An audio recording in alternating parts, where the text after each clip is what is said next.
करता हूँ Sutlej industries, Sutlej textiles and industries.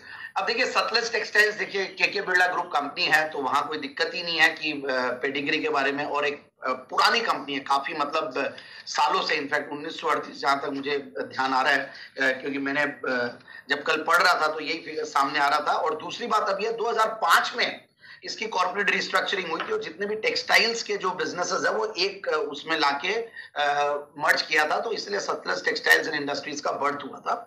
और अब कंपनी की मैं बात करूं तो कंपनी अपने जो कॉटन टेक्सटाइल्स में है, ब्लेंडेड कॉटन में, और इस सेक्टर से मुझे बहुत सारे स्टॉक्स मिले। आपको याद होगा अनिल जी, नितिन स्पिनर्स हो या अंबिका कॉटन हो या आपके वर्धमान टेक्सटाइल्स हो, इंडो काउंट हो, सबको मैंने, हमारे बाकी पैनलिस्ट सब ने रेकमेंड किया हुआ है, और ये सेक्टर मुझे बहुत बढ़िया लगता है। और सबसे बढ़िया बात यह है कि one of the largest players है कंट्री में, इनफैक्ट ये डाइड स्पन यार्न और वैल्यू एडेड स्पेशलिटी यार्न्स का और होम टेक्सटाइल्स एंट्री ली हुई है कंपनी ने। बट हालांकि वहां पे अभी भी ब्रेक थ्रू मिलना थोड़ा इंतजार करना पड़ेगा। बट ओवरऑल बहुत बढ़िया फंडामेंटल्स है, 6 के पी मल्टीपल पे ये स्टॉक काम कर रहा है, और टेक्सटाइल कंपनी होते हुए भी जो डेट्स है वो मैं ये बोलूंगा कि डेट टू इक्विटी को काफी मेंटेन किया, 0.83 है। जनरली 1 टाइम्स 2 टाइम्स पहले हुआ करता था, बट पिछले कुछ सालों में कंपनियों ने बहुत अच्छा पैसा कमाया और उससे एक्सपेंशन भी कर रहे हैं, तो इनका पे हुए जा रहा है। और उसकी वजह से जब डेट्स देखते हैं तो रेटिंग्स भी देखना जरूरी है।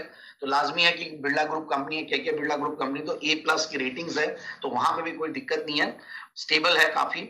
और 15 के रिटर्न ऑन कैपिटल एम्प्लॉयड पे है, 36% की प्रॉफिट की कैगर रही है पिछले 3 साल की, और अच्छा खासा बेस बना रखी है, 105 का लेवल्स ऊपर दिखाई है, और नीचे ये 55-60 के बीच में, 57-58-60 के बीच में ये कंपनी ने सपोर्ट लिया है, और अब 65-66 के लगभग भाव चल रहा है। तो मुझे लगता है कि ये स्टॉक अच्छा करना चाहिए, टेक्निकली तो बहुत बढ़िया लेवल्स पे है ही है। फिर मैं क्वार्टरली रिजल्ट्स को एनालाइज कर रहा था, तो मार्च 2021 में 31 करोड़ का पैट था, उसके सामने 52 करोड़ था मार्च 2022 में।